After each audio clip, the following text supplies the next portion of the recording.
Hello everyone, I'm Dr. Ann Gillies and welcome back to Setting the Record Straight. It's been several months actually since I've done a video, but I have been very busy. Anyways, I want to talk today on something that is very exciting to me.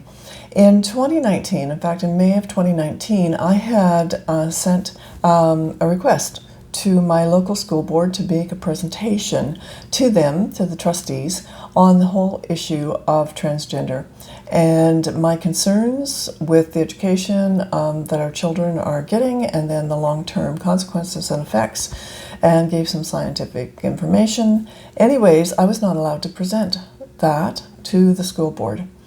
But over the last few years, I have been saying that there will come a time when these young women and some young boys in their mid-20s are going to look back and say, why did we ever do what we did? And why didn't someone tell us that we would be in this situation right now where we are discouraged, our bodies are mutilated, etc. Well, that is happening. What I told the school board was that there was no hard science that suggests that a male can possess a female's brain or vice versa. There's no physical test to assess whether a child's claim of being in the wrong body is right or wrong. In fact, of course, it's claim. That's all it is. And that gender theory actually contradicts all established knowledge of child development and psychology. So those are some of the things that I have been cautioning education systems about.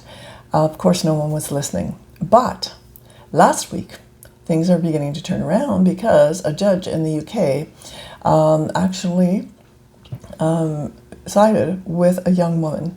Her name was Kira Bell, and she is in her mid-20s, and she at 16 had started on hormones and then, of course, went through the whole transitioning effort. She had started a court case, which she won last week, and that was what actually the judge said was that prescribing puberty blockers and hormones to children with gender dysphoria is an experiment. It's experimental treatment, and it certainly is. And that there's real uncertainty over the short and long-term repercussions of that. There's very limited evidence of efficacy. In fact, there is no real evidence.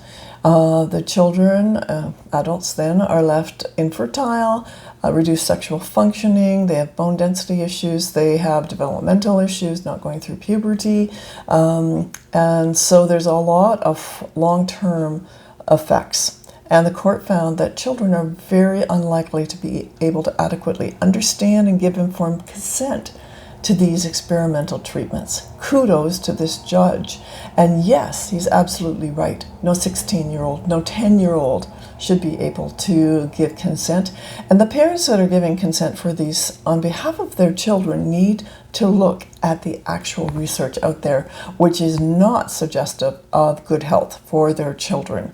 So to me, this is a victory. I hope there's a landslide of young detransistors come to the forefront and present cases such as this, because it's going to take that for education systems, for doctors, for psychiatrists to really start standing up for truth in this whole area. So that's my good news for today. Thanks for watching.